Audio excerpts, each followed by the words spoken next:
Hey guys, welcome back to Fast Fix. In this video, we're going to show you how you can trim video in CapCut PC.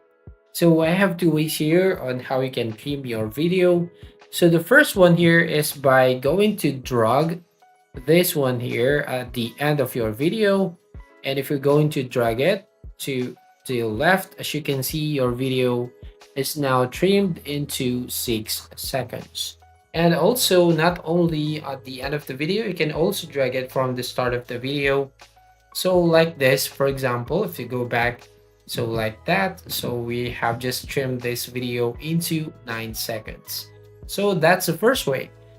Now the second way here is by going to selecting any part of your video and by clicking on this split icon. Once you click on split, as you can see right from here, and also if you're going to click on split and delete all the unnecessary videos from there, so basically here and then at the end of the video, and there you go, we have just trimmed our video from 21 seconds into 4 seconds. So that's it. That's how you basically trim video in CapCut PC. So if you find this video helpful, please consider to like and subscribe to this channel, and don't forget to hit the notification bell to notify you on the next video.